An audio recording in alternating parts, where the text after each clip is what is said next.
You're on the Six Screens Telenetwork, earning the reputation of giving all the right ingredients, uninhibited, in exposing the hard, cold facts about the Watchtower Society.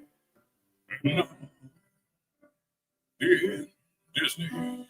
Well, here we go again, folks. Thank you for coming into the Six Screens tonight. It is so great. We see a lot of people coming in already. We've got a number of programs that you'll really enjoy tonight, so stay with us. Don't go anywhere. Well, we got a program right now. It's called Barbara Anderson. Well, she's a Watchtower insider, and she tells all. Now, Barbara has been associated with the Six Screens now for a number of years, and boy, some of the programs that she has on here are really thought-provoking. So she's got another one tonight. So we're going to bring Barbara on. Let's bring Barbara on right now and say hello to Barbara. Hello, Barbara. Hello, Rick. Nice to be here. Hello, everyone. Well, always good to have you with us here tonight, Barbara. So what's on the agenda tonight? Well, we're going to have a continuation with in our discussion with Ephraim and also Nestor. In English, now I know they were continuing their discussion in Spanish the hour before we are appearing. And so we're going to do in English some of the things that Nestor and Tony did in their life that we didn't go into last time because they have such a long life in the witnesses, 60 years probably, when they converted, something like that. And so we're going to probably pick up where we left off, and we're going to talk about pre-disfellowshipping in New York. Now, Ephraim's going to be on with us. Of course, he's so smart, you know, he does this all in English and Spanish, you know. So I can say 3 words in Spanish, but that's about it. But I can handle myself in English pretty good. But you handle yourself just well, Barbara. And you mentioned 60 years involved with the witnesses. And that's why when you and I first talked a few years ago, we talked about you being able to come on the Six Screens as you have and give all the information you know. And boy, you have been sharing a lot of stuff with us, Barbara, and the audience and myself. You don't know nothing. I got so much information I haven't even touched.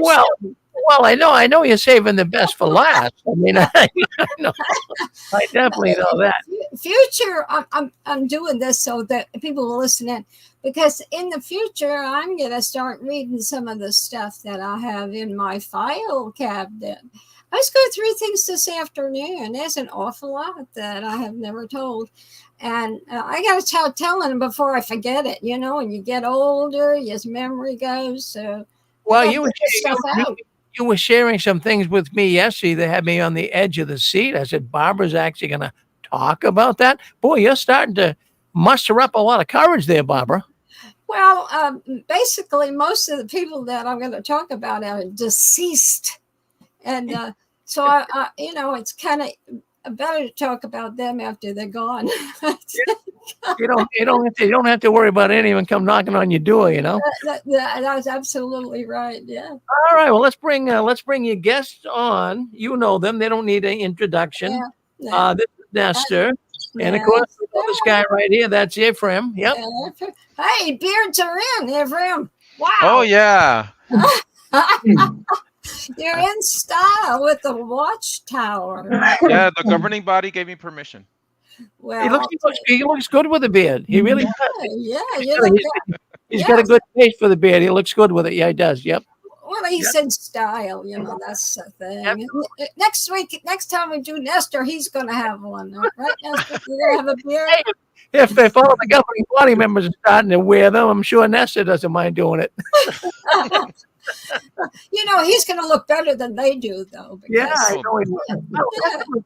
Well, Nestor looks good tonight, too. He looks all tanned up. You've been out in the sun, Nestor? You look good.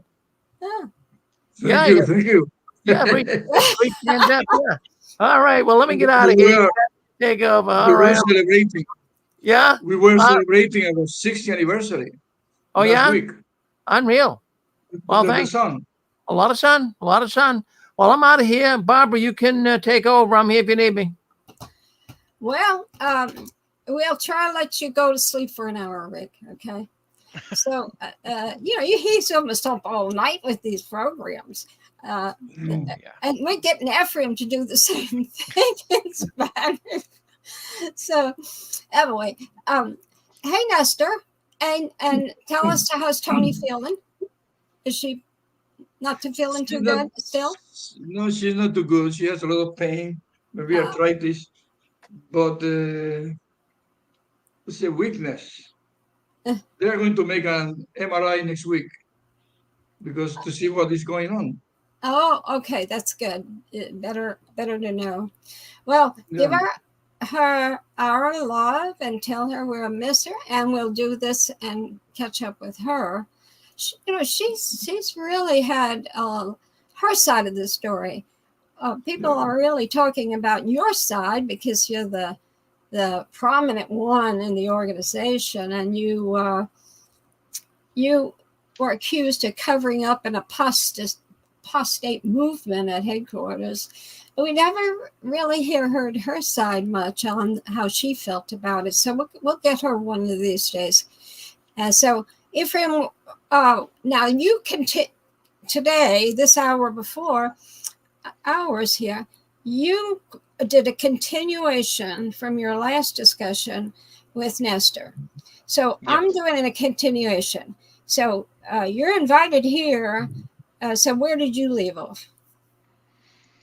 Okay, so yes, Nestor has as you mentioned before, he has a very rich story, and Tony has a very nice, interesting story as well.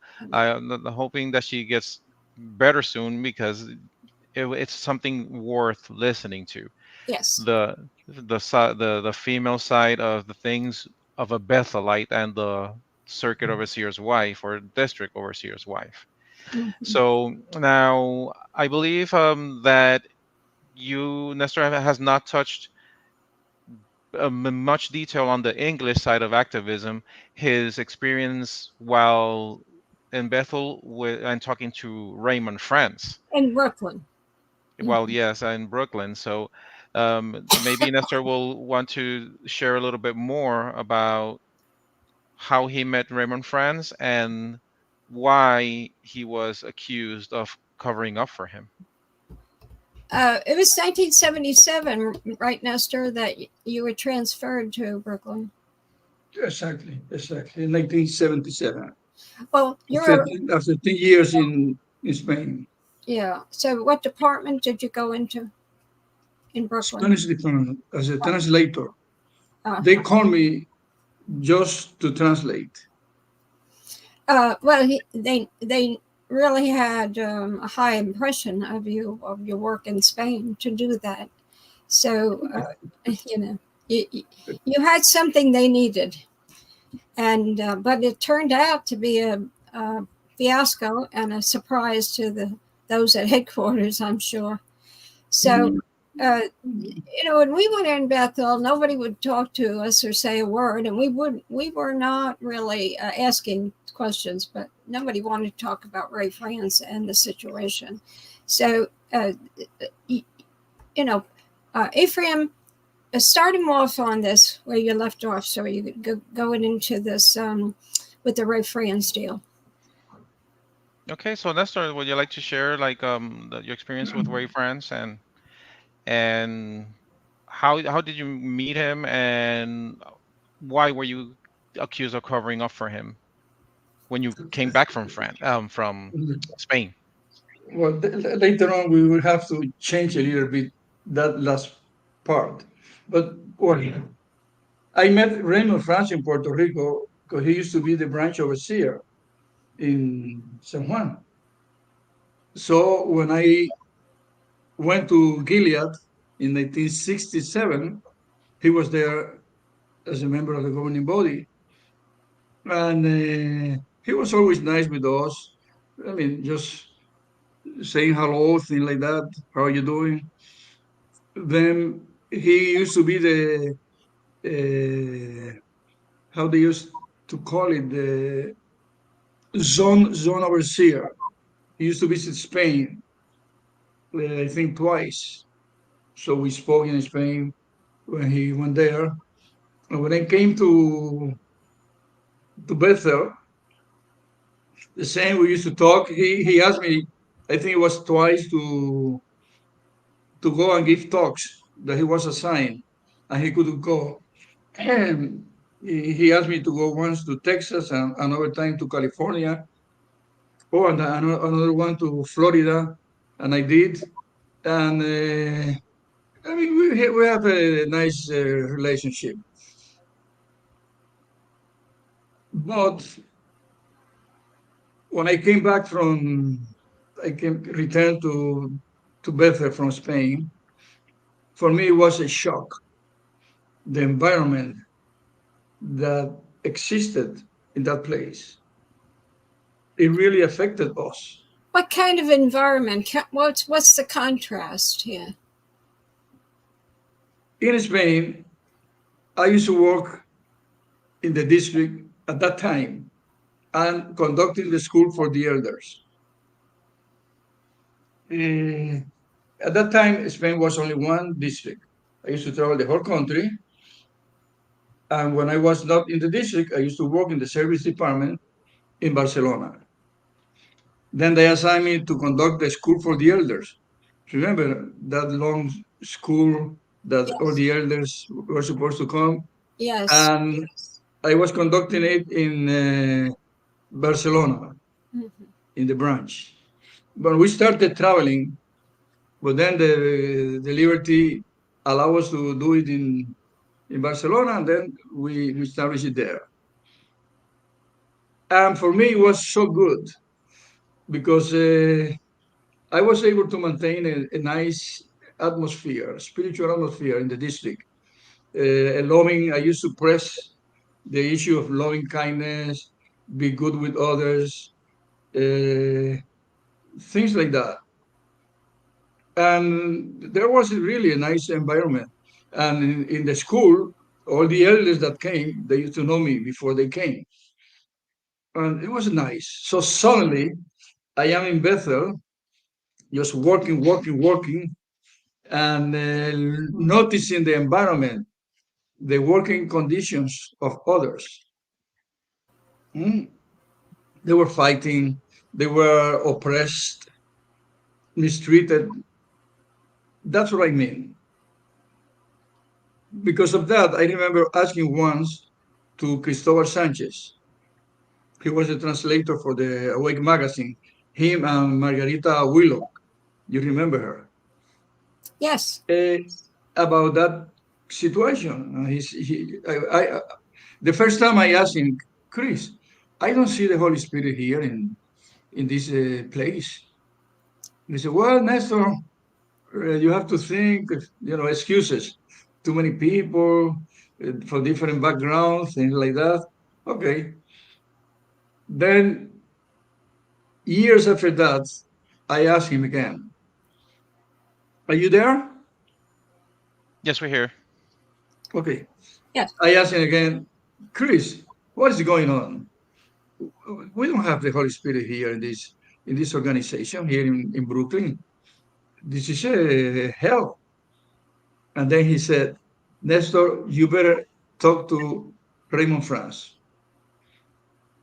Check with Rene, call Rene, and ask Rene what the Raymond told him. I said, okay. So I called Rene. Rene, what was his last name? Rene Vasquez. Did you ever meet him, Barbara? Say that name again. Rene Vasquez. No. Rene used to be a missionary in Spain. Absolutely heard of him. No, he was this fellowship in that movement. That fiasco. Yes. And I called Rene, and Rene told me, well, Nestor, yes, you should call Raymond. He will tell you because we have been speaking about several subjects. He doesn't agree with the Watchtower. How come? Okay. Wow.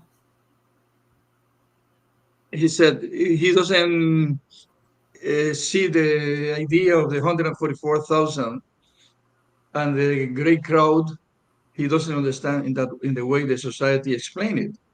Say, oh, okay, so we hang, and I call Raymond to his office, and he was very nice. He said, okay, yes, yes. I told him, Rene asked me to call you about this and this and this. I asked him openly. And then he gave me some explanation. And he said, but we can talk more one day, and I can explain you, of course. So I told him, okay, I am going to make arrangement with Tony and invite you to our room, and then we talk and we discuss those points.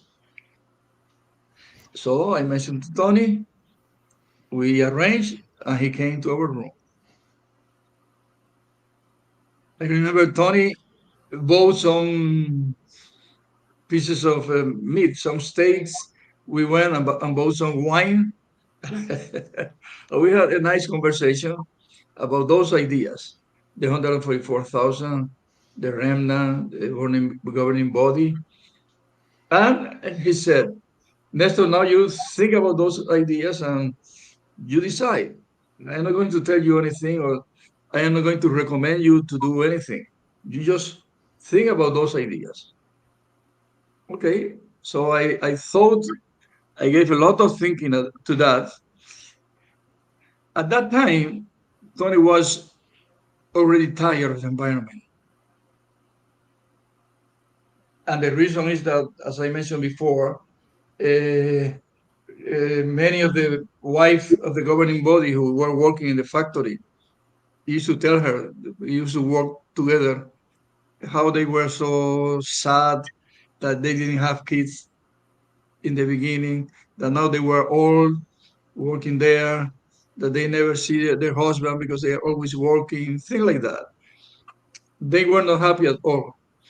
Barbara knows them better than us, how they were doing. That's right. It's a life of stress, distress. Well, they were not happy at all. Yeah. So at that moment, we had sent a note already to the Bethel office that we wanted to leave Bethel. Before I spoke with Raymond France, I sent a note with the idea I didn't want to see Tony the way she was. It was too much for her. She was used to be happy in the field service in Spain or working in the branch in Spain, but not there. She was working as a proofreader. That was her job. Mhm. And later on, I talked to Tony, I'm going to bring my Bible, the Bible that we study in Gilead, the big one, the green, to check some points in Puerto Rico. So we went on vacation. We came here to Puerto Rico. I didn't say anything to anybody, but I read a study, and I remember telling Tony, this is it. This organization is not God's organization. It has nothing to do with God. Just because these two issues, the 144,000 and the remnant, and the faithful and discreet slave. So she said, I agree with you. I see the point. Okay. So when we went back, we returned. We definitely returned to Puerto Rico, and little by little, we fade out. Those were our plans. So when I returned to New York, I discovered that something was going on. One night, no, one morning, a group, I remember Dan Sillick was there, and a few others from the factory. They went to Cristobal Sanchez's office and took him to a small office that was at the end of the 8th floor with his wife. It was a committee meeting. They spoke with him. They brought him back to his office, and they called me. Said, call your wife and come with us. And there How started did the you feel? nightmare. How did you feel when they asked you there? Were you suspicious that they were going to throw the axe at you, or were you very nervous? How was that again, please? Were you very nervous about it? How did you feel when they asked you? Oh no, if Oh, they would have asked me to come, I would have been scared to death. But of how did course. you feel? Can you imagine? Yeah. They called us. They went there. We went there. We knew that something was moving. Let me see. Let me see something. Uh, I think that before those meetings, Rene called me, and Rene told me that he has spoken with Harley Millers. Oh yeah. Harley Millers about that. He says, how come, Rene? You told Harley Miller that? No, because we have a good friendship and this and that, to see if he knew anything. And he told me that he didn't know anything. Okay. And Rene and Cristol has spoken with another elder from New York. He has told him the good news. So I said, this is going to bring problems.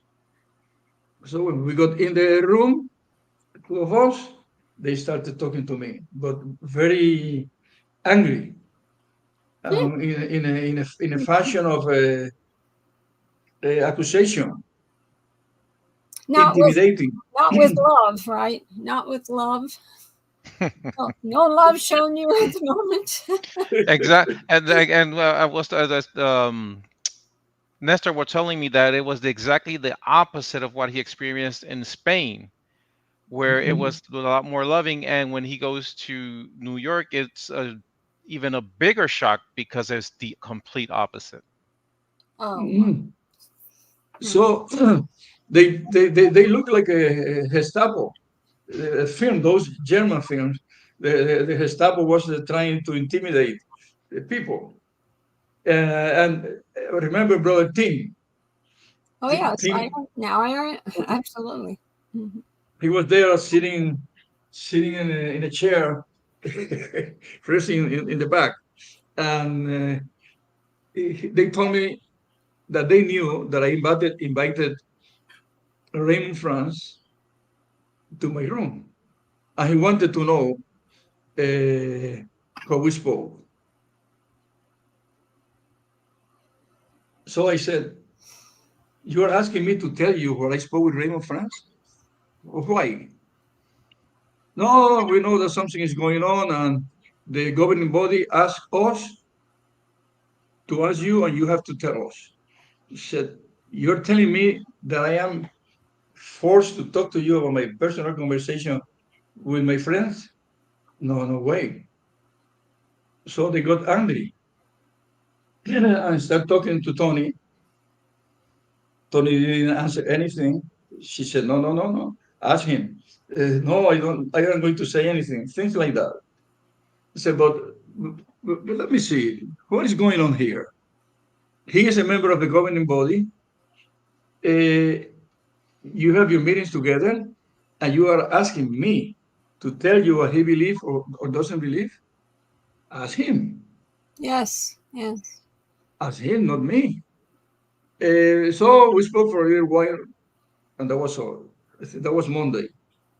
Those meetings continued until Friday. You can imagine the same thing. So I was nervous, tense. The second day, I told them, I don't want you to invite Tony here anymore. Just me. It was too much for her. Sure. So they keep pressing. You have to tell me, what did he say? Did he say anything about different stupid things? He said, I told you, I don't talk about my personal conversation with my friends. And they really got mad. I remember, I think it was on Wednesday or Thursday that I told one of them, hold on, hold on. You're elder here. I am an elder also. You have to respect me. I am an elder in Bethel, so just respect me. And then I mentioned, I have been in different positions, circuit, district, the school always teaching the elders to treat others nicely as they would like to be treated, and you are dealing with me in this way. How come? It was worse. I remember, I think it was Tim, the one that started muffing. Oh, I will see you there in the street doing things. And then I got mad. I got angry with him. I said, hey, hold on, you don't respect people. But to me, with me, you have to respect me. Don't talk to me like that. So I think that was Thursday. They said, okay, we are going to report to the governing body. I think you are going to be disfellowship if you don't talk. No, if you don't cooperate, you have to cooperate. Yeah. Because there is apostasy movement. I said, I don't know of any apostasy movement. And funny thing is that they never asked me what I believe or not. No. They just wanted to know Raymond France. And I said, you know what he believes. He has spoken with you. I mean, with the governing body, they know. But on Friday, they called me again. And then they said, the governing body has decided to disfellowship you. If you don't cooperate, you have one more opportunity. They said, it's not a matter of cooperation. It's a matter of dignity. I remember telling them, my dignity doesn't allow me to talk to you about that. Thursday night, I was really nervous. Thursday night, I called Raymond. He was in Atlanta on vacation. And I called him. I said, Raymond, this is really, really hard. It's hard on us. What is going on? And he said, but Nestor, tell them whatever we spoke. I said, no, no, no, no. It's not about you. That's not the issue. The issue is about me. I can't because my dignity doesn't allow me. They are treating me in such a way that they have to respect, and I don't want to say anything just because it was wrong or what. It is because they cannot force me to say my private conversation with the people that I know. He said, but no, no, Nestor, you tell them. Don't worry about me. Tell them. I said, no, no, I not worry about you. You told me already that they know all those points from you. It's about me. I'm not going to tell them anything. So after that conversation, I went to the room, and you can imagine how I was feeling. Friday morning, they called Christopher first and the fellowship, both of them. Oh, yeah. Both of them, Cristobal and his wife, Norma. Mm-hmm. Norma Sanchez, they were the fellowship. They have proof. Were they really able to present that proof? No, it's not. Both of them were together when they spoke to this elder. And maybe she participated, I don't know. But in our case, we never spoke with anybody. Nobody heard from us about those issues. So they told me you're the fellowship for covering over an apostasy movement. And they make clear if you want to return, you have to write directly to the governing body. No committee is allowed to reinstate you. You have to write to us. I said, okay, no problem. That was all. Then later on, I learned that there is fellowship also, Rene and his wife. Harley Meter recorded all of what Rene said, and he presented to a committee, and they disfellowship him. Wow. So the only one that escaped was Tony.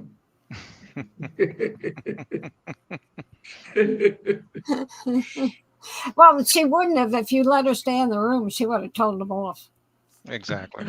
But the funny thing is, that night, well, that afternoon, I was telling him before. You remember what was her name? No. The girl that was working in the no. Tony's here on the side. la que escribió la introducción del libro. Diane? No, okay. Hold on a I got moment. the name. I'll get that name. Hold on. The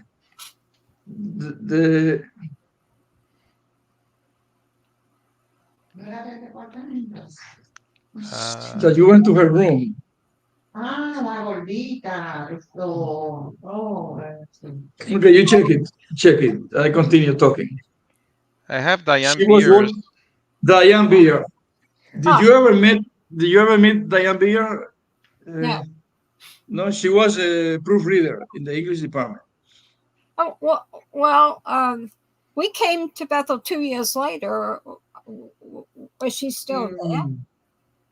I don't know. She was there for a while, but I don't know.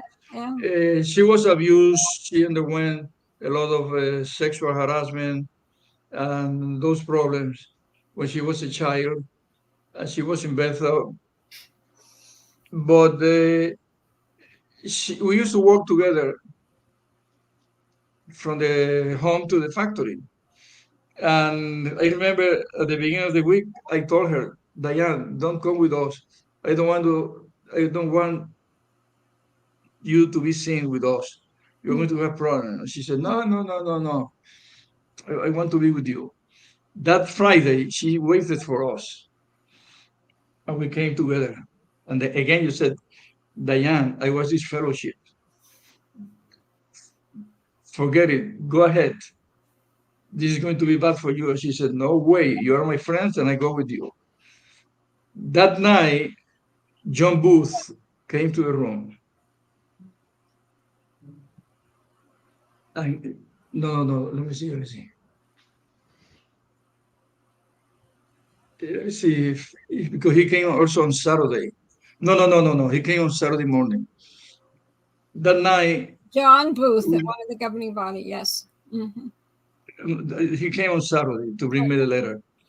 But on Friday, we were there alone, very nervous, thinking, what are we going to do? Tony's parents, my family, the whole thing. You know, solely our universe. Yeah. Mm-hmm. Yeah. So Tony was nervous. I was nervous. And Tony said, let me go to Diane's beer for a moment, to her room. So Tony went there just to cry and relax a little bit with them. She didn't want to affect me if I get to see her crying. So they helped Tony for a while. They keep her there. And I call Cristobal Sanchez to go out and celebrate. We said, let's go to Manhattan and celebrate eating paella and some wine. That's something else. And then when Tony came, we went to Manhattan. We did it. Good for you. Mm-hmm. Yeah, it was so stressful. So we compare notes and things and commentaries. And Saturday morning, John Booth came. He was shaking. I remember I told him, okay, come in. And he says, no, take this. But come into the room. We were living in the 14th floor next to 18, it was? Next to Klein, Mr. Klein. Yes, Mr. Klein. from the governing body. Yes. That was my neighbor. Mm-hmm. I told him, get in. But he was shaking and he said, take this. He gave me the letter and I said, read it. Okay, read it. I said, okay, that's okay. No problem. So he left. So we decided to call Tony's sister, who used to live, she died, in Long Island, to come and pick us up. But they had a car. We had a complete room with many things. We left everything there. We took some clothes and we left. On Monday morning, they came and we left. Last time with the Watchtower premises. Mhm. And you Well, left everything behind, yes. Everything behind. We lost a lot including of things. including something that I did not know about Bethel that I learned with Nestor, that he left his AC behind, and I had no idea that you guys in Brooklyn were charged for electricity if you had your own Oh, air yeah. conditioner. Well, you had to buy it through them too. And we left ours too, so they recycled it, probably sold it to someone else. Yeah, We yeah, left it there. We have a Murphy bed, and we lost. yeah. We did Yeah. too. We left lost. No. The one in the wall, the built-in one, that was our that's the one we left. The mattress, we had to buy all that, but we had converted our the one that pulled out and made into a king size. Well, we had turned that into like a couch in the living room. We brought that home. We still have it here in this house. Look at that. Yeah. So it has a lot of memories on it, but we're like you. We don't think about the negatives. When you face up that you're right and they're wrong, you're not afraid of them. Like you weren't afraid or nervous, or you get a little nervous because they're spoiling your reputation basically. But, But it's interesting. Before that Friday, many people. I remember there's one that you know very well, the Italian. What's his name? He was working in the writing department. I think it is. That his wife is from Puerto Rico. He was Italian, but many of them used to tell me. Walking around, he said, "But Nestor, where are you going? What are you going to do? Why are you leaving?" I remember thinking, but everybody knows that I am leaving. How come? I didn't mention that they knew exactly what we ate when Raymond came to our room and what we drank. They knew the whole thing. They knew the wine and everything. who Yeah. reported that? Ray confessed he had a glass of wine in your room. Oh, yeah. You might have toasted that was the sin or something. This is silly, isn't it? Yeah. Just so foolish. Yeah. And But then after that we left, and then other problems came out. But that was already done. Yeah. I was very disgrateful, very ugly. The way they did the way they did it. yes. Yeah. Mm-hmm. It's unbelievable how and shocking how we've spoken about this, Barbara, how it can be one way in one part of the world and a completely different way in other part of the world, when we were made to believe that the Watchtower is this universal thing, and it's not. United. Well, but literature is the problem. I've said it over and over again. It's the writers. They make it a utopian organization. They paint it, and it's extraordinary on the face of the earth, and it isn't extraordinary. We're learning more and more how low that they go to get what they want. And then fun fact here, because Nestor, he was disfellowship because he was covering up an apostate movement. Yeah. But Nestor told us that unknowingly he was trafficking illegally money for the Watchtower to Spain. They had no problem with doing something like that. That's right.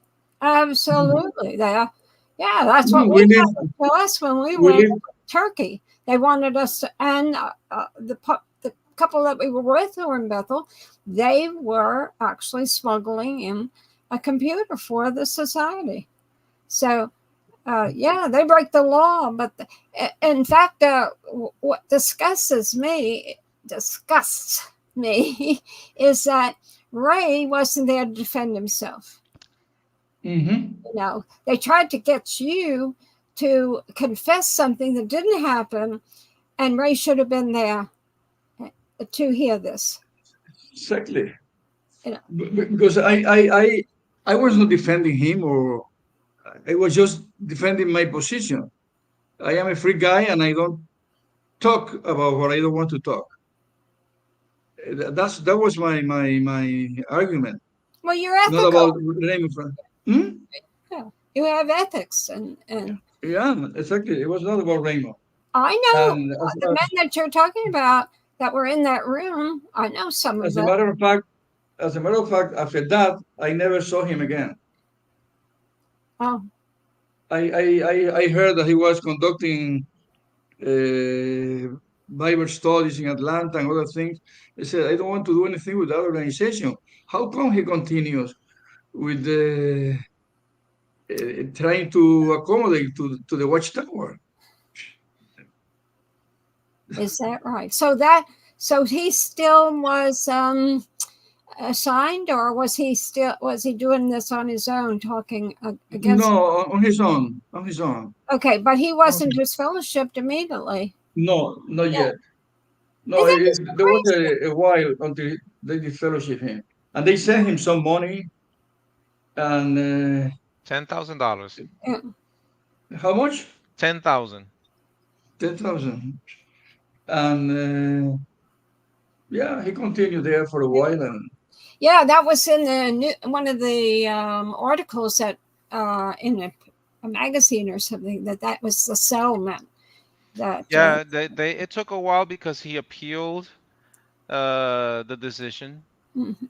and because they wanted to disfellowship him by making up a new rule to be disfellowship, and then retroactively sentencing him for that. And he said, like, no, you cannot make up a rule and then say that I broke that rule a year ago and disfellowship me for that. So he appealed it, but afterwards, when he knew that they were still investigating him for like just trying to do what they did with you, Nestor, they were trying to do that with other people, and he learned about it. He said, you know what, I'm not he said, I'm not appealing anymore, just make the announcement. I didn't know nothing about that. But I left and I left. Yeah. Well, you had a place to go. You could fall back at so many people who are asked to leave, they have nowhere to go. And there was one fellow when Joe was there. He was sleeping on a park bench in Manhattan after they did something similar. He didn't have any place to go. So there's so many stories. These are human stories, of course, because we're not all alike. You know, we have different reactions and attitudes, but it's the public relations that they're interested in, and not the reality of the way it is, the humanness, the human reactions. They don't want any of that to come out. And you know, Harley Miller was our table head when we first went to Bethel, and Joe, he remembered Joe for when he was there before, and he was unusual. He was very careful. Always, you could feel it, that he was very careful what he said. It was not a relaxed man. Yeah. So to stay that long in Bethel, and you know, not to rub people the wrong way, you have to give up some of your principles. Oh, definitely. And Yeah. another thing is that's why it's some people have mentioned that they believe that when Toni Morris was removed, that it's known now that they gave him a property and they gave him a lot more, that it could be in part because they don't want another Ray France. So they say, with Ray France, they cut a $10,000 check, bye bye, and look what happened. He ended up writing 2 books. So they said, okay, so let's treat Tony Morris differently, and maybe that way we'll keep him shut up. Yeah. Well, we'll probably never know. The strangest part about all of this is why they made you the fall guy, Nestor, when you weren't a personal close associate with Ray. It would be different if you were, but there must have been something behind the scenes that you'll never know why they chose you to do this to him. Maybe to frighten the rest of Bethel, that this is, if they were ever dared to talk different beliefs, that this would happen to them, and they. Yeah, maybe I wasn't so easy with them answering, and they didn't like it. I don't know. No. I'm guessing that maybe Nestor had a very humble attitude, and they think, you know how people in positions in the Watchtower are, even from the elders up, that if they see somebody that they believe is humble, they see somebody that they believe they can control. But they did not expect that Nestor was not going to be this mild person that they thought he would be. That's my take on the matter. Well, maybe they didn't want themselves to point Ray France, and they wanted me, for example, to say, yes, he's saying this and this and this. But Rene mentioned it, and Cristobal mentioned it. They say Ray, no, Cristobal said what he heard from Rene. But Rene spoke with the Ray France. So they wanted maybe 2 witnesses. Yeah, but this is the thing, and this is the thing. All of them were this fellowship, regardless of what they said or did not say, because Cristobal, Rene, Nestor, everybody but Tony were this fellowship eventually anyway. So, talking or not talking, they were going to get rid of you. That's right. And as an example, I think. Yeah. Yes. To frighten other people. Definitely. What I am happy about the situation is that I left. I won the battle for me. Yeah. I didn't succumb to them. I said, no. Because that's the way they talk to me. If not, you're going to win this fellowship. But what's the evidence? What's the evidence? What's wrong? No, just because the governing body wants you to talk about him. They needed a fall guy. Hey, you get punished for not talking. Some of us talk too much. We get punished because we say the things out of secrets, pass it along, and but you wouldn't move. You're immovable. I bet that was a real slam in the face. I remember Tim's. I remember him. He was very, very stood very erect and but he was quiet. He didn't really act like he was into things, and yet you don't know what is under still waters, do you? Because he was just not an individual that was friendly or warm as far as I was concerned. So, and yet here he was, one of the major people to try to break you down. Of all people, it's hard to believe. I believe you, but it's hard because he didn't act like that. He wasn't out front, but here he was in the back trying to do this to you. It bespeaks of the fact that it's always with this organization. You always seem to find out what goes on behind closed doors eventually. You know. Exactly. Exactly. He had been my circuit overseer. Oh, had he? What, Yeah. Yeah. what can we do? That's what Hey, Jehovah has on earth. it's you know it's not everybody that can say they were disfellowshipped at Bethel. You know, I mean that's a real. Mhm. Well, not this fellowship in Bethel, this fellowship by the governing body. Oh, And the only person that I've heard of that has to appeal directly to the governing body if he ever wants to go back. yeah. But I remember once I was talking with Barbara, and Barbara told me, but they didn't have any biblical basis for this fellowship, Joe. Remember, Barbara? I do. They didn't. You told me, you said, she's right. There was no Bible principle There wasn't there. any sin. You know, that's why No. you're unrepentant for sinning. So what the heck was your sin? Yeah. They didn't even ask what he thought. It was like they didn't even think like, okay, so what do you believe still in the organization? My Not even a conversation. question. It's like, what did you hear from Raymond? I'm Yeah. not gonna tell you. You're out. Amazing. Amazing.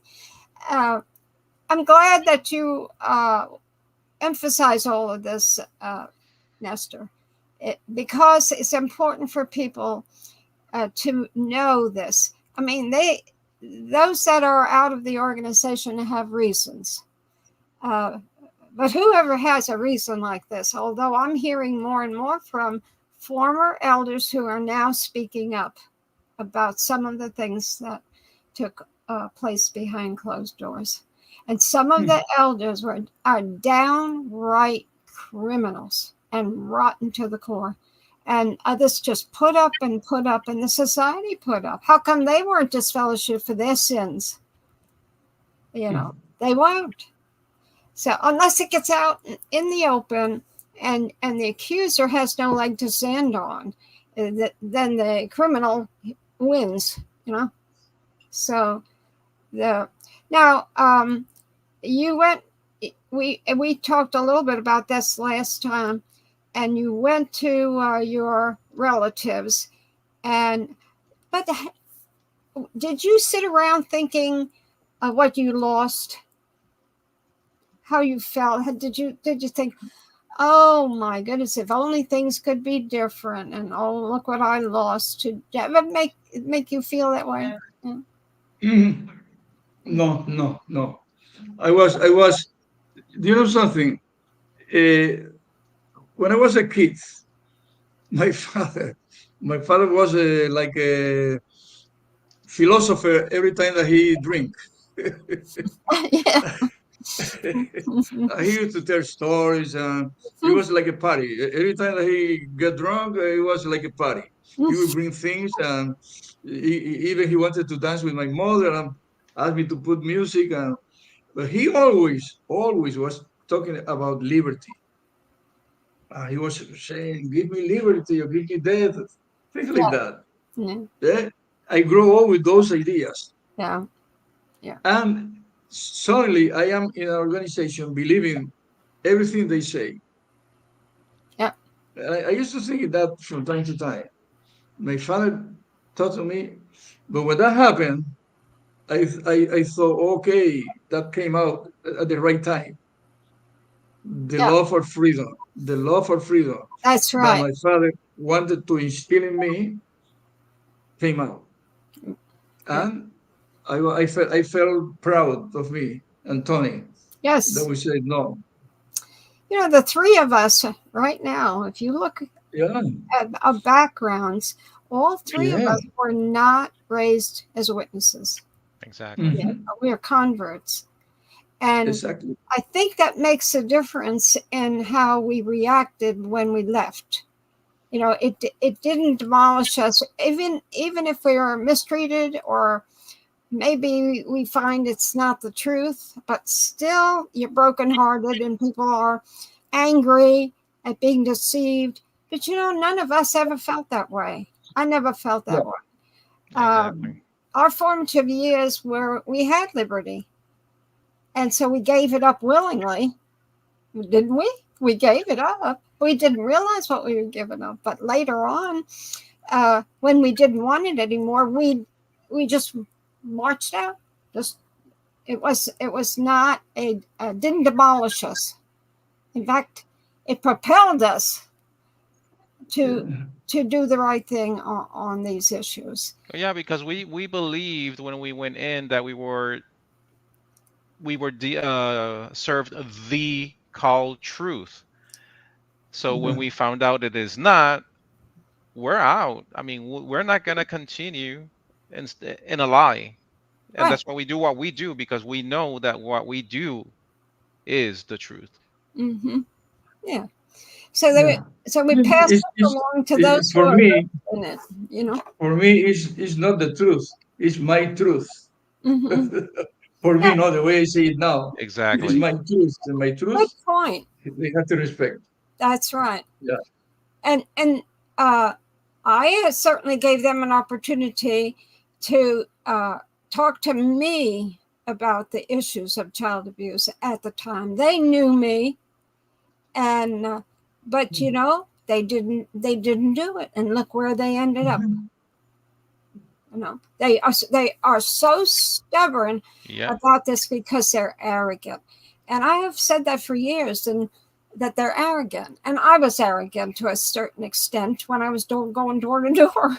Yeah, we have the truth, and so I think those who are raised in it, they're not as even as arrogant as we were, who were converted to it, because they didn't make a choice. And they're just pushed out in service from day, one, as in the stroller. They're pushed from door to door. So, there's no choices. But we made the choice to go in, and we made the choice to go out. Yeah. Yeah. And I didn't lose any sleep over going out. I lost sleep over kids being molested. That really affected me. And so you do what you got to do. So it's very refreshing to talk to both of you. And how do you feel about growing old? Now, Ephraim, you aren't, but Nestor and me. How do you feel about not having this promise or this hope that you hear about it all the time? Now that you are growing old and you're seeing what everybody's seeing, the changes in their lives from age. So, when you reflect back, how do you feel? Well, in a way, I learned not to have regrets, because what I have undergone, I created it. I for some reason I got in those situations, and they have been good for me. I have grown, so I could be living better than now. That for sure. I didn't continue working in what I was trying to do, so things hasn't been as I planned originally. But the way they are, I am very happy, very, very happy. And I feel okay. Life, because that's something that you learn in the process, that you cannot control everything. Sometimes you think when you are younger that you can do it. I want to do this, I want to do this. But no, life change, life move you, push you. And if you stay too rigid, you break. So you have to continue flowing. And it has flown for us, and we have enjoyed it. That's good that Tony and I have been always together, very close to each other, and they couldn't break that.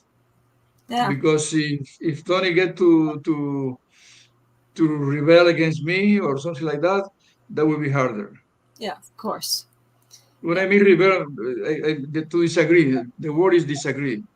If she get to disagree with me, then it would be hard. But no, she agreed, and we continue together. Yeah. The difference between us is, like you said, you mentioned the word freedom, but that has great meaning. We're free not to have to put up with some of the stuff that the witnesses have to put up in the congregations. Yeah. Yeah. They get so disgusted with some of these elders. I've heard the stories of this stuff. Yes. One fellow called me the other day, and he was talking to me about he's a PMO. He People. goes once a week. So, but he does it mainly because of his wife.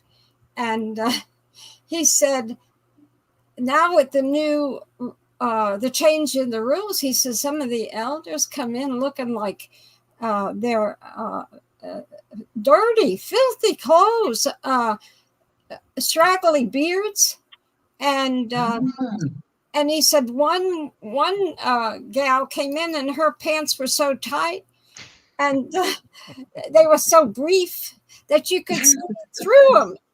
And he said, now, the older sisters are probably having heart attacks. So, Oh yeah.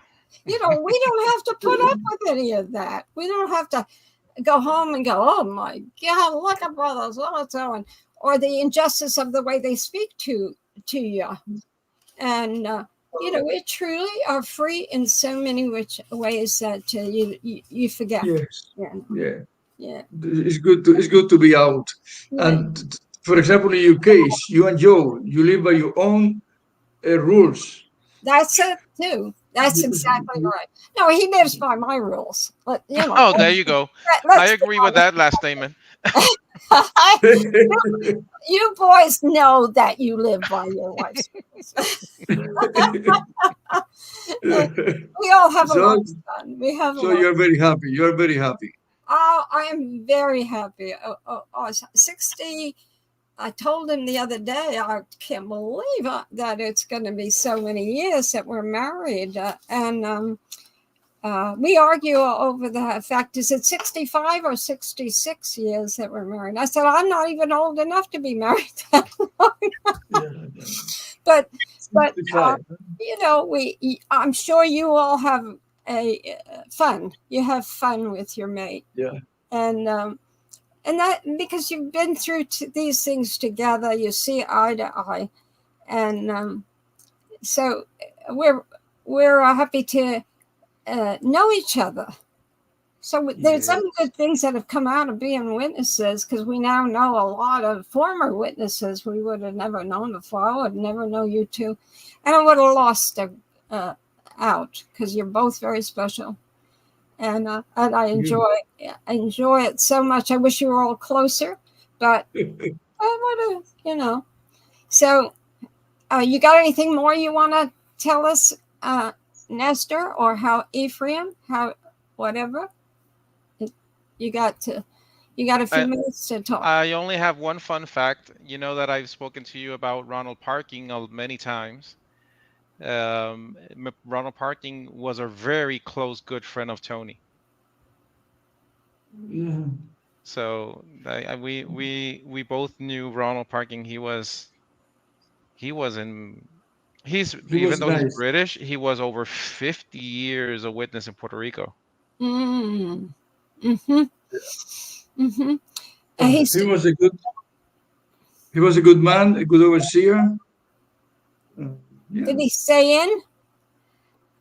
Yeah, he died. No, he died. Yeah, he passed away like 2 years ago. He was almost 100 years. A witness. He's died a witness. Yes. He never. Yes. Yeah. Well, that's they have the right. They have the right to make their choices. Some people never get into hot water. I wonder sometimes did he was a PMO. I sometimes wondered that. He went to Tony. Once that I was in Venezuela, he went to visit Tony with other witnesses, and Tony told them not to return because she has no intention to come back to the organization. He respected it, but he was very nice with her, like always. Mm-hmm. Yeah, he was a good person. They're good people, absolutely. But Yeah. it filled the need that they had for this type of organization, and Yeah. I think probably Nestor, if you had been left in Spain and all of that didn't happen to you, you might still be a witness because you saw the better part of the practices of witnesses. Yeah. You didn't get it. Maybe. Yeah, because And I was happy there. I was happy. yeah, and same with me. If I hadn't seen what I saw, and it just you it you can't live with things that aren't ethical, Yeah. Mhm. or I couldn't anyway. And I knew that I was gonna eventually leave because what got me in was the prophecies. So that's what made me that's what got me out. The failed prophecies. As soon as yeah, all these prophecies started failing and the overlapping generation crap came out, I was already upset with the organization. Stuck around a little bit longer, but then the governing body decided to share their faces on screen, and that did it for real. well, when you think about how they treat their own, and look what they did with Greenlease. There was evidence and everything on Greenlease. Here all that Ray did was offer his opinion, which they believed. He was the one responsible for the whole idea of a governing body. They went along with that, and of course Nor hated it. But, Yeah, oh yeah. and Franz wasn't too happy with it either. I'm talking about Freddie. So they went along with that, and but when they wanted to get rid of Franz Ray, they did everything they could to get rid of him, and so it was an internal problem. Remember, in his book, he said that there at the end, he didn't even open his mouth in the meetings because they were so resentful of him. So the issue isn't necessarily sin. The issue is a lot deeper than that. Psychiatrists would have a heyday with all of that. Yeah. Oh, definitely. Yeah. So anyway. I remember Greenlease. You remember what? Greenlease. Oh, yeah. Right. He was kind of different, wasn't he? I mean, and they certainly, he died with, I have his, the announcement in the paper out of California when he died, and it was not negative at all. So they didn't disfellowship him for his, what he did. But it's all over and past. And that's the thing. When you're going through something like what you went through, Nestor, it can make you or break you. And it made you. Yeah. So here we are. Yes. Do you have another guest coming on, Barbara? Yeah, we have somebody by the name of Steve Rose, like a flower. Wow. Rose. Okay. And so I wanted very much for Nestor's conclusion to be to this his story of his life, and I wasn't going to let him get away with just doing it in Spanish. So everybody knows you now, Nestor. So every door is open to you and Tony, including ours. But you don't want to go anywhere. You're at that point. You've had it. You want to stay put. So the hurricane didn't affect you guys, huh? No, not at all. Not at all. No, that's good. Yeah. No. But if we ever go to Florida, we will go to Tennessee. Oh, well, we'd love it. Absolutely. Oh, let me know. Yeah. Okay. So, She live in a paradise. She live in a paradise. Oh, let's plan. I got my paradise. Let's make plans. Go out together. I got all of these books, and I got this office, and now I'm getting to the point of I say to myself, why am I doing this at this age? Of reading all these books. I've done this for years and years and years. Why don't I do something else? So what I did was I started really working hard in the yard, and picked up a concrete block and turned around to put it somewhere and pulled a muscle in my back. So I said, I think I should stay in my office. I think I should. Books are safer. Yeah, really. And so, Tony, if you're listening, we love you to death. And thank you, Nestor. And Ephraim, you're a bright light in our life. Oh, yeah. Thank you. Even Same. though you got a dark face. Thank you. Anyway, so I think that there's a guy in England who is probably anxious. So, well, Barbara, I'm just going to step in here, Barbara. Steve Rose is not on with us for some reason. I did send him a link, but we do not have Steve on with us. Not yet. Oh. Oh, that's sad. Both of you continue talking. Okay. Yeah, I'll try to get a hold of Steve. I can call him on Facebook. Okay. And in the meantime, stay with Nestor and Ephraim, okay? Okay, let's have the questions. Let some folk try to ask them questions. Yeah, who would like to come in right now? If you'd like to come in, you're on the 6 screens of the Watchtower conference call on our radio line. If you'd like to say hello to Nestor, you heard his story. Wow, what an amazing story. He met Ray Franz. He knew a lot of the inner workings of Bethel. So if you have some questions for Nestor or for Ephraim, why don't you come on right now? Hit *6 on your telephone pad. Yeah, I think it would be good if you could do that. Well, don't be a stranger. We got a number of people listening in right now on the line. So just hit *6. I'll be the icebreaker here, Nestor. I've been sitting here listening intently. You know, you really, were you a district overseer one time as well? Yes. Yeah, no, what area was that in? I was the district overseer of Spain. I used to cover the whole country, plus the Canary Island, plus Balearic Island, and Andorra, between Spain and France, all that territory for several years. Yes.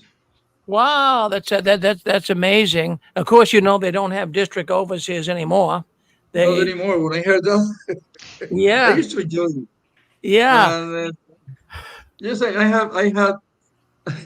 I cover many different positions, from the Bible study servant to the conductor of the school for elders. I did that for several years also. So I get to know the organization. I get to know the organization very well. They lost the Watchtower. Really, it was their loss. They lost a good man and his wife. You know, how many good people have they let, Barbara and Joe or other ones, how many good people did they let slip through the cracks? And, you know, look at the organization today. If they didn't have to be so corrupt and they were honest and straightforward and will listen to the voice of the witness, but they never did, boy, they could be sitting pretty today. But, boy, their image is so tarnished, Nestor, so tarnished. Unreal. That's true. Well, who'd like to say hello to Nestor? Go ahead, hit *6. Come on, say hello to Nestor. He's on with us here tonight. Here's your chance. Esther, obviously, is, let's see, we might have, okay, here's Steve right now. Hold on, Steve is calling me up. Hello, Steve.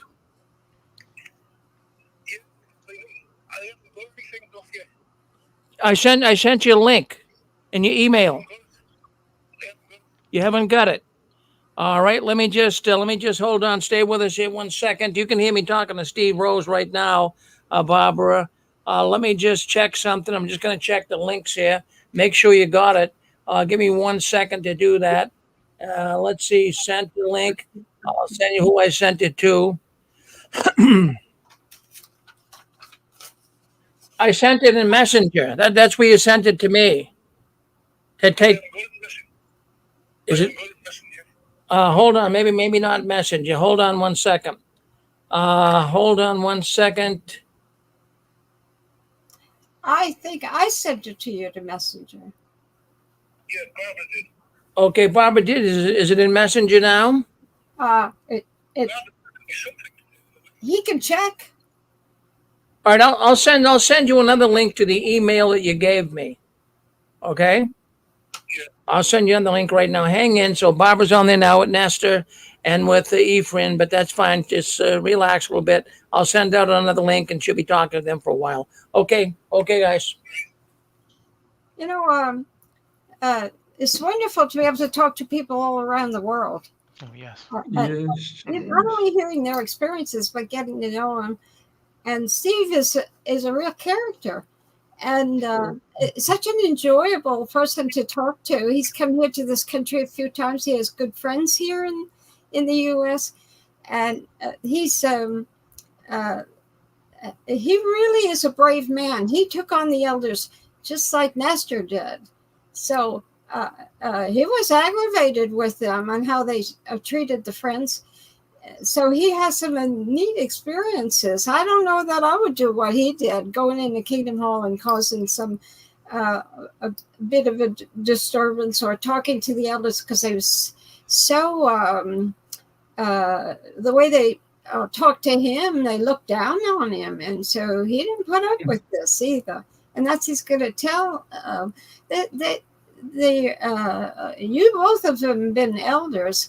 And would you put up with, or would you have treated them kindly if they were outspoken? I know you would have treated them kindly. He wasn't treated kindly. Yes. You know. So, but he's a man of talent and of perseverance. So, this is shareable. You know, these people are shareable with others. You got to admire them. And I really, the more I kept hearing about him, I said, I just got to talk to him. So what I did when on Messenger, we did talk, and he showed me some short videos. I think that Rick might have one of those videos. So if everybody will just put up with it, we'll get him here. And you know, I have if it didn't work out, because you know it is midnight. He's in Northeast England, and so if he had joined us an hour ago, it would have been 11 o'clock. So it's midnight, after midnight. And so, but I said, well, if he didn't make it or he fell asleep or something, I could wing it. And one of these days I'm gonna. And so I told Ephraim, I've got a absolute fantastic letters. I think they are. And about child abuse in Canada. And it was from one man writing the society, and he died a witness. There he coming. He's coming. He's sending that to me. Oh.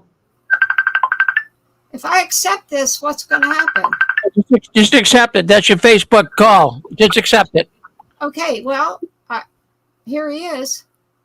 Hey, Steve? Huh.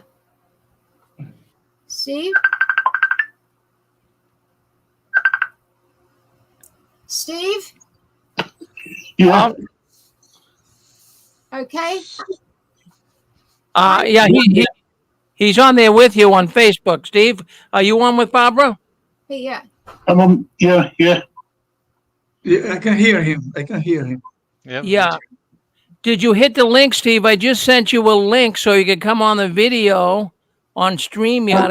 I sent you a link in your email. Did you get it? Email. Go to email. Go to email and hit that link. He's a good man. I haven't got it. Maybe there's a problem with my phone being full, but I can't send emails out. Well, hold on 1 second, Steve. This is the email you gave me. The email you gave me is Roses. Do you mind if I say it over the air? Yeah, I don't mind. All right, Roses7056 at gmail.com. Yeah, that's right. Well, look at Awesome. I sent it right to you. Yeah. In fact, that's for sure. I sent it right to you. Let me just double check again. I sent it twice. It says link. Yeah, it says link to Barbara. Click the link. 2 roses. It didn't come back. It went to you. Yeah. Yeah, it's not accepting it because my phone's full up with a cloud. I can't send emails out. So you can't at the moment. You can you receive emails? No. All right. No. But if you send it through Messenger, I can get it through Messenger. All right. Well, let me send it through Messenger. Barbara, carry on. I will send it through Messenger. Yep. Should I get off of it now? I've got the Messenger screen open up with his picture on it.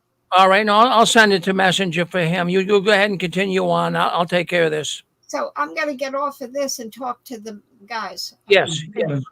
Okay.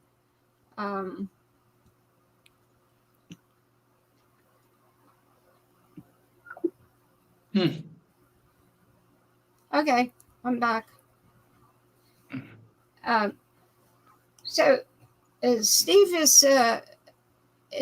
has enjoyed being a imitator of Elvis. Oh. Yeah. Can you imagine that? And I think I have it right, but I think he spent some time today in a group of imitators. They have conferences and conventions and so he's found a place for himself, a niche for himself, and that's what we all have to do, don't we? Oh yes. Yeah. And I think with Nestor and Tony, you guys have found, I don't know if you're still doing this, but you found a life in the real estate, didn't you? You worked with real estate. Yeah, we do it.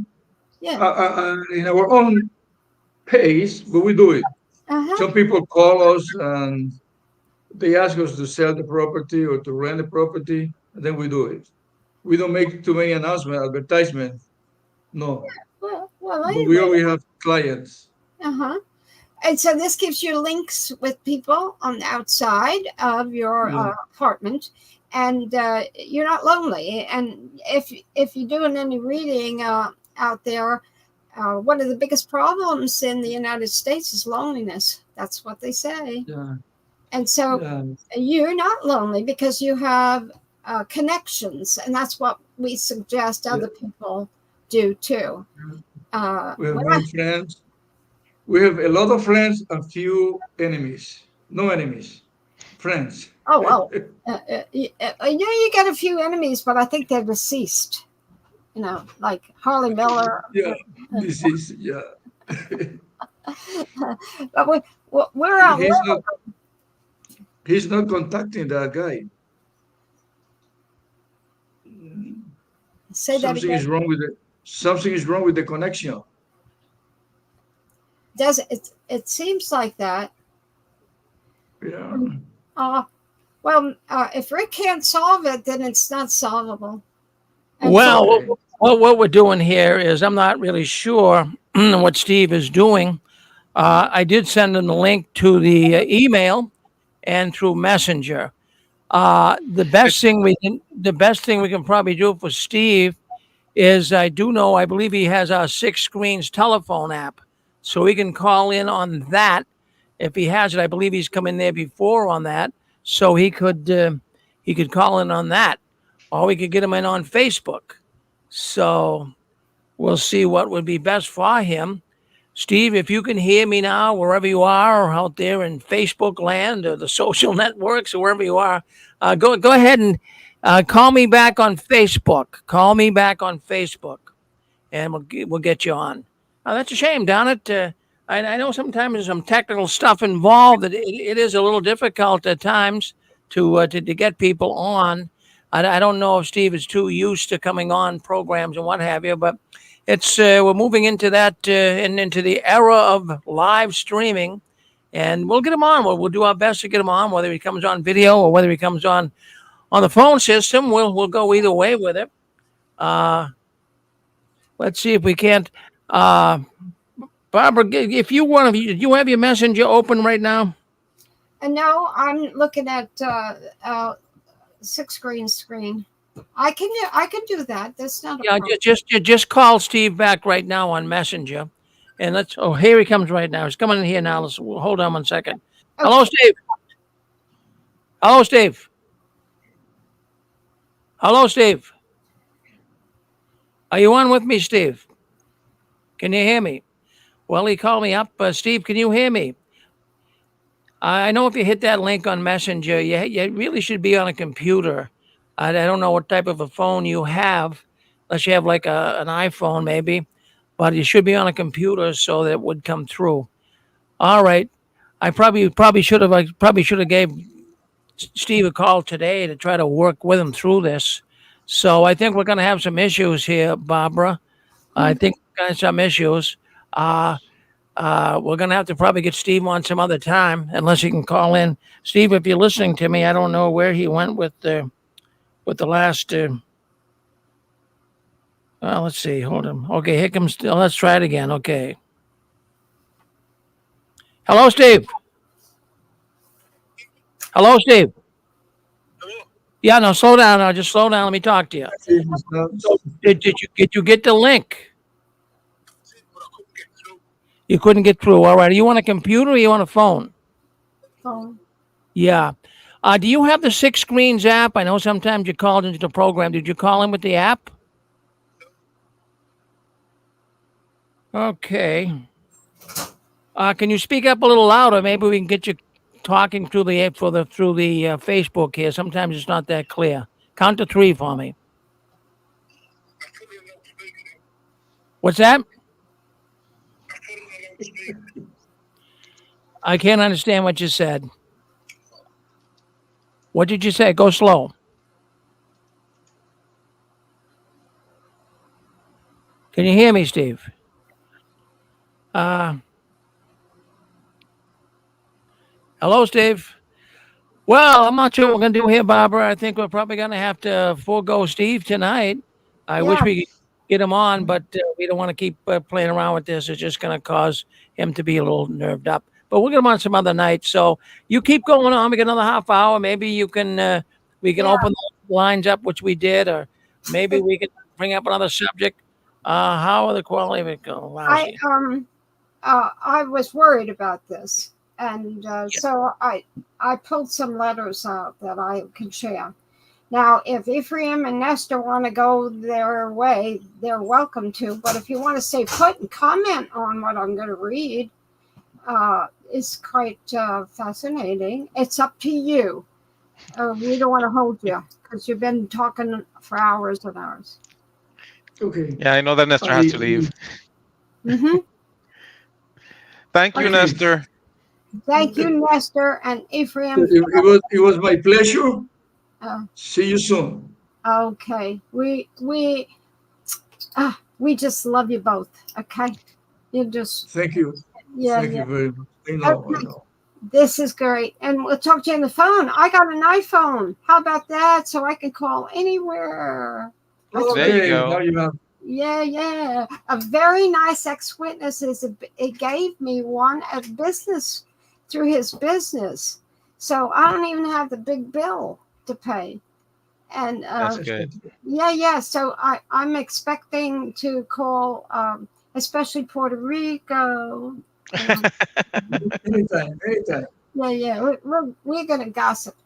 We'll talk about Ephraim. That's what we'll do. There you go. Okay. Have a nice, Bye. Good night. meeting. And take good care. Same to you, Nestor. Thank you. Okay. Now I'm looking at me. Okay. Okay. This is might get boring to you. It shouldn't, because it makes a point, and a lot of points. When we were at Bethel, we left in the end of the year in 92. A year later, it took me 1 year to find out. I was gone from this area for almost 11 years. And when we'd come home and visit, nobody talked to us about child molestation because they didn't know what I knew. And I never said a word to anybody about what I knew. And so they couldn't get me on, they tried to get me on causing divisions. Eventually they did, because I was on the Dateline program, but they couldn't get me ahead of time because nobody would say that I caused any divisions and talk to them. Well, on December 7th, 1993, I wrote a letter to Watchtower Writing Department to the attention of J.R. Brown, who was their PR man at the time. And J.R. is deceased, very influential fella at Brooklyn. And this is what I wrote. Now, if you want to interrupt and want to ask a question, I'm fine with it. But when you hear what I discovered in 1 year, I think you'll understand why we had to do something about child abuse. And I said, dear brothers, I'm writing to express appreciation for your timely information and warnings contained in the October 8th, 1993 Awake article, Protect Your Children. Please continue providing this kind of information. Well, I knew J.R. Brown. I know them in the writing department, but I made this letter businesslike to the organization. And I said this: to our sorrow, while Joe and I were in Bethel for almost 11 years, there were many cases of sexual abuse of children in our home area of Tennessee. To be specific, there were 3 cases in our present congregation, 4 in the congregation north of us, and 2 in the congregation south of us. In a congregation that is 25 miles away, there was 1 outstanding public case, and another congregation 60 miles away, there was an abuse case so awful that resulted in the suicide of the perpetrator. He literally blew his brains out with a gun containing exploding bullets. Another especially awful case, which hit the headlines of a large city in Tennessee, involved the grown son of very close friends of ours. The father is an elder, mother a pioneer. The young man was part of an organized group of people who were involved in all sorts of sordid acts with children. He is now in a local state prison. In our present congregation, 1 little victim, age 3, was molested by a baptized boy, age 16. She was also molested approximately 5 years later by a prominent local elder who knew of her first molestation. Another case involved a girl, age 6, who apparently was penetrated by a baptized boy, age 14, and he later was disfellowshipped for smoking. We did not find out about any of this until last year. The girl is now 14 years old. In the case involving the 16-year-old boy, he too was not disfellowshipped, but he and his family moved away to another part of Tennessee, and he was later disfellowshipped for stealing. Neither was the prominent elder disfellowshipped for his actions. When confronted with the child's accusations in 1991, he admitted molesting the child during 1988 and 1989. This was a scandalous case involving the police. Apparently, because of his remorse for molesting the little girl, he was publicly reproved. Interestingly, this man was allowed to have a small child sit on his lap during congregation meetings. The whole time he was on reproof, despite the complaints of people in the congregation who were politely told to mind their own business. This same brother, some 26 years ago, and of course my letter was written in 93, around age 43, married with children, and he was a congregation servant at the time, had a lengthy affair with a pioneer sister, age 17, who was serving here in Tennessee where the need was great. Now, this is disgusting. This involved people that we knew before we went to Bethel. In the congregation to the north of us, the 4 cases of sexual abuse in the past 10 or more years that I know of are as follows. There might be more, but these are the ones that are common knowledge, because parents have spread the word to other parents to watch their children around these perpetrators. See, if parents knew about this, elders knew. There was nothing done about this. So as these 4 cases, number 1, 2 years ago, so that would be in 91, a boy age 16 molested a girl 7. Number 2, around 3 years ago, a boy age 9 and another age 11 molested a 6-year-old boy. One elder whose own grandson was the molester told the mother of the victim that all boys do this. 9 years ago, an older witness brother was reproved for fondling 2 small girls. Number 4, at another time, the same brother who fondled the 2 small girls also molested his niece, not a witness. To my knowledge, all of the above perpetrators were either raised in the truth or have been witnesses for many, many years, so we cannot fall back on the comfortable argument that these people were new. Each of the above crimes was unlawful and, of course, unscriptural act. It has been a requirement in the state of Tennessee that these cases, such cases as I have related, have to be reported to the authorities. Sadly, most were not. If the victim is less than 13 years old and the perpetrator over 18, the act falls into a Class A felony. Even the cases regarding the minors are required by law to be reported to police, who will turn the information over to juvenile authorities. They are interested in the rehabilitation, not the prosecution of the minors. See copies of Tennessee's laws attached. The above information is not the result of elders divulging confidential talk, but is common knowledge to many of the local witnesses. The witnesses are more at ease talking about these things due to the Awake magazine's instructions on how to protect their children. The brothers and sisters are police. Now, these are the good words. See, I learned in Bethel that if you say good words to the society, you get more out of them. So you got to compliment them. That's what they look for in letters. And so I complimented these people I knew personally, been in their room socially, but I had to write a letter like this. The brothers and sisters are pleased that there is now a growing awareness about how serious and extensive child molestation is, and that elders across the country are handling these cases more thoughtfully due to the information from our faithful and discreet slave. That really was a half-truth on my part, because I knew how they were doing. It wasn't until 97, 5 years later, that they put out the letter in March 14th, 97 to all the congregations around the world, to the elders, about the child abuse issue.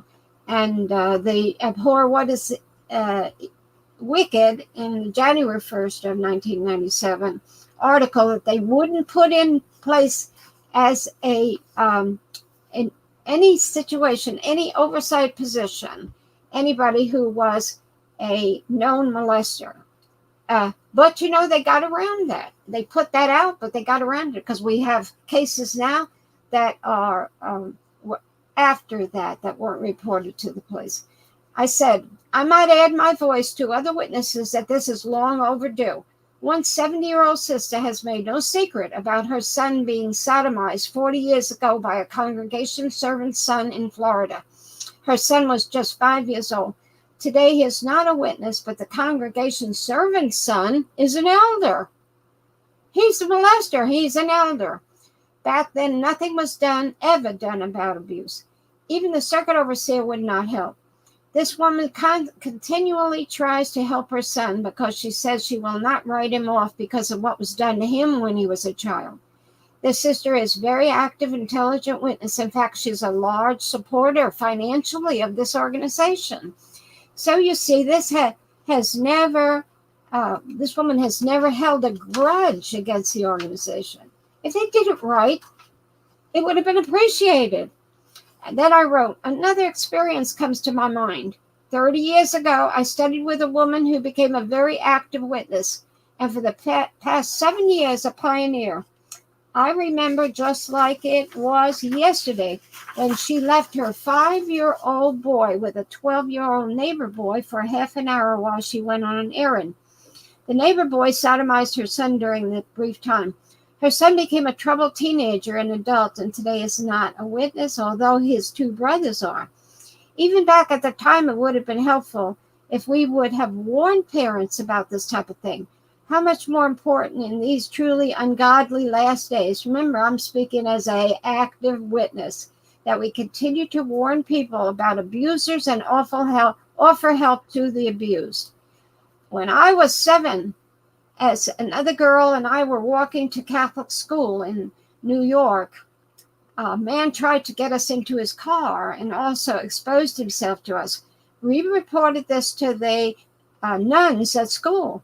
They notified, because you remember I was Catholic, they notified the police and we were taken to the police station to try to identify the man in a lineup.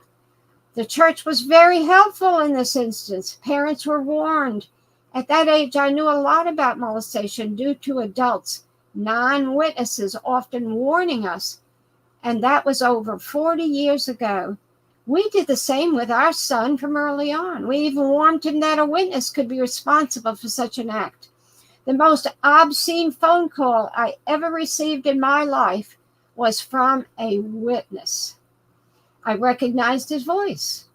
So we need to continue to warn parents in our magazines about the wolves in sheep's clothing outside and perhaps even inside our organization.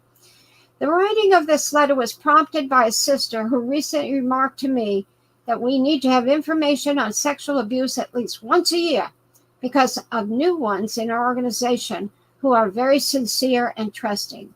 I totally agree, and the information will also be a warning to the few who are our perpetrators looking for victims inside our group.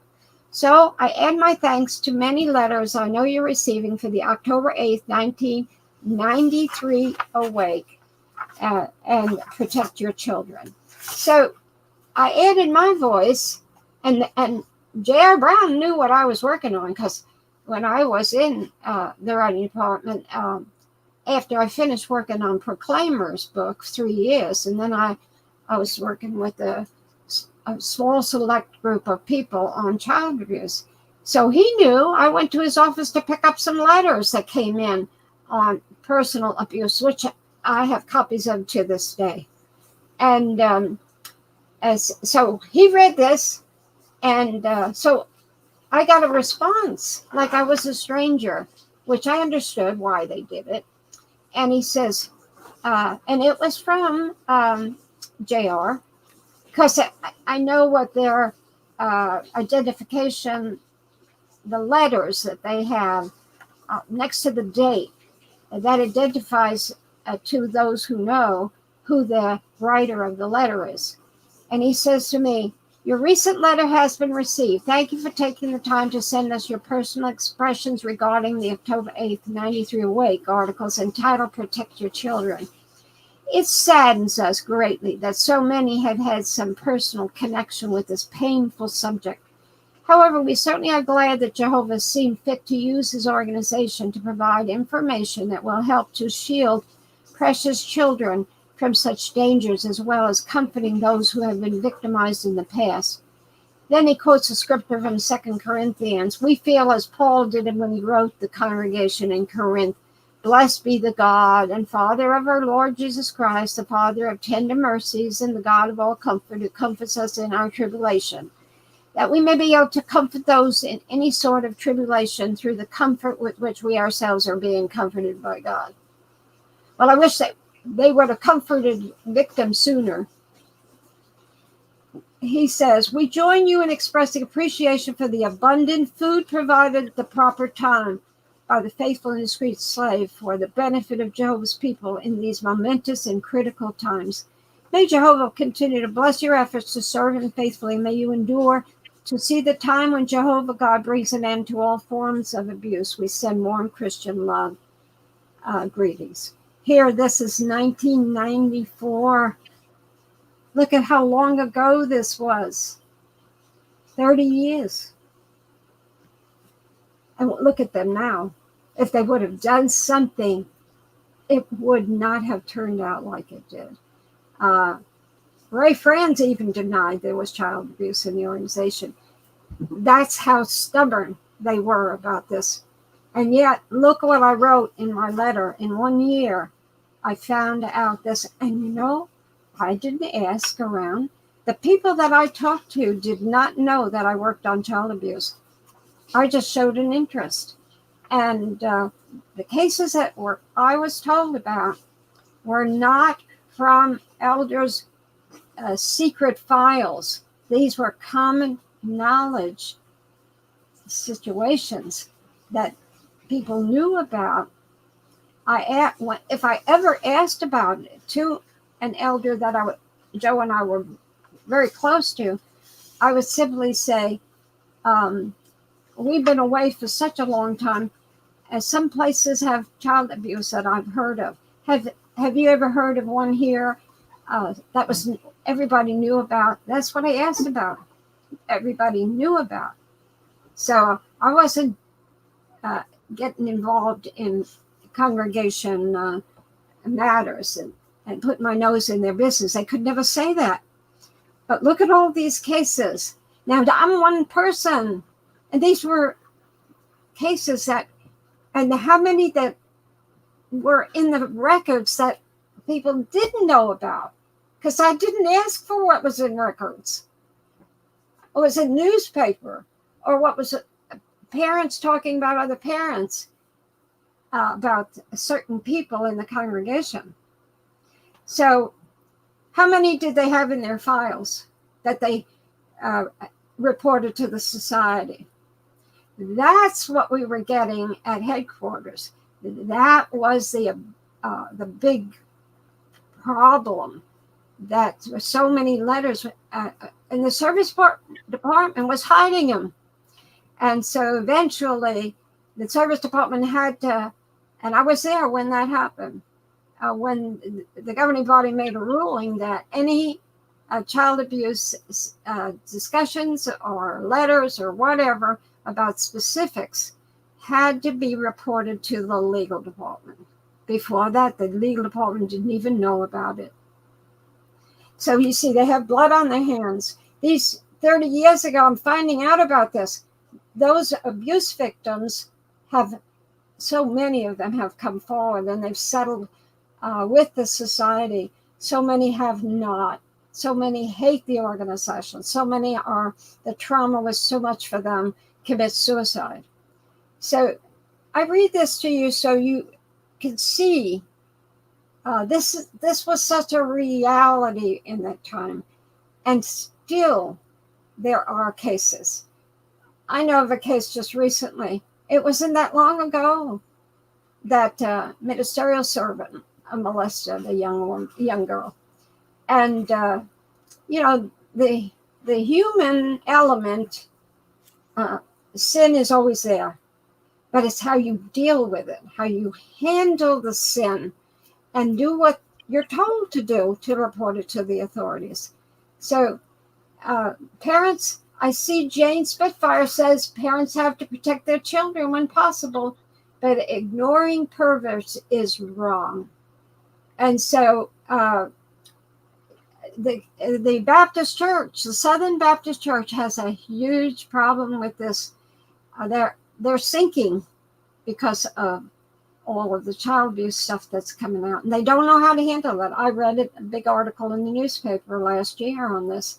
So, yeah, it's a storm, definitely. And Jane Spitfire says about someone's picture was in a local paper who was a molester in a small town, and he had a smirk on his face. Well, you have these situations. He can have a smirk all he wants. We do the right thing and we report it. Certainly, I know that you all would do the right thing. What I'm trying to do here is to get you to see the reality of what this organization has been hiding for how many years, I couldn't say. And so it's come back because the lawsuits, they're settling left and right. And I know that because an insider told me they want to get rid of all of the cases and pay them all off and get rid of it. I don't think that it's possible, but I'd like to see it for their sake, because I don't bear any hatred. I just feel so sad over the trauma that people went through as a child. And I don't know, I have no idea how I would have survived something like that. What some of my letters have told me about what the circumstances were and what they had to go through. So, okay, Rick, there's one letter that I read. It's my own. Well, Yeah. What would you like? What would you like? Well, I think our time is up. Yeah, we're just about up. In fact, let's see if anyone has anything to say. Did anyone want to speak up and say hello to Barbara? Would you like to say hello to Barbara? My goodness, what do you think? She had some really good guests on earlier. I did get a hold of Steve. I told him that there were some issues. He doesn't have a computer, I guess, but he was trying to come in on his phone, which was kind of impossible with this StreamYard. You can if you had like an iPhone. But anyways, what we're going to do, I told him we'll get him back on. I'm going to get him the 6 Screens app, which he can call in free from London, England, and he'll be able to come on the program. So I'll schedule that. I'll let you know about that. But I told him not to give up. We'll get him back on. Yep. He's not in London. He's in Northeast England. Yeah, up there somewhere. But I told him I'll get a hold of him in the next couple of weeks and get him straightened out so we can call into the program through the app, because it gets expensive if you just call in on the telephone line. You could spend $50 easy. Oh. Well, we have something to wait for then. We say, oh, Steve's going to be on one of these days. I got to tell you, my next one in a week and a half is absolutely fascinating. And I never dreamed that how trauma victims, because of course I deal with this, but I don't deal with it day and night. I don't want anybody to think that I don't want to exaggerate, but there's plenty of newspaper coverage about trauma, and there's all kinds of reasons for trauma. So the gal that I'm going to be interviewing, she's a part of a new way to handle trauma. And I was fascinated. She sent me a short video on this, and she was molested many times. And she told me, she said, I complained and I complained and I talked to different ones about this and nobody would help me. And she's now in university, and she's part of a group who are dealing with teaching and showing and demonstrating how to heal from trauma, which they say is very, very helpful. So somebody who is suffering, and so many people who are suffering from trauma take their own life. This is a gal who's going to be showing this. So look, I'm no expert, but it looks interesting. If it helps people, I'm all for it. And this is not done. She's not doing this for making money. So she sincerely wants to help others like she's been helped through this new procedure. Okay, so that's all I got to say. That's enough, right? Well, pretty good. That's a mouthful. Exactly, Barbara. Well, listen, good program. We're looking forward to you coming back and seeing us in 2 weeks. Thank you for coming on. Say hello to Joe and keep waving that flag of victory, Barbara. You're doing a really good job. We're very proud of you. Thank you so much, everybody. Right, there you go. Bye-bye now. Well, there you have it. That is Barbara. Whoop, let's see what happened here. Whoop, let's bring me back on. Let's see. On. All right. So, anyways, that was Barbara Anderson's program. Watchtower Insider Barbara Anderson Tells All. Wow, we're so glad to have Barbara part of our network here. Friends, the Six Screens Telenetwork, that's where ex-Jehovah's Witnesses, that's where questioning Jehovah's Witnesses, that's where PMOs come and listen. And that's where they come and talk every Saturday night. We've been doing it now for 20 years, and we're so glad to have so many people who want to come in. I want to thank all those people, too, that have been chatting in Facebook chat, in the YouTube chat, and, of course, those that called in on our radio telephone network. We're now going to JW World News. Don't you guys go anywhere. Stay on the same channel. We have got a big night ahead of us. We've got JW World News up next. And then we go to Eric. He comes on about 10, Awakening After the Watchtower. If you have not heard Eric, you've got to come in tonight. This guy is wonderful. He does a great job here on the Six Screens. Thank you, everyone. We'll see you in JW World News. I got to go with that studio, so we'll end the stream right here.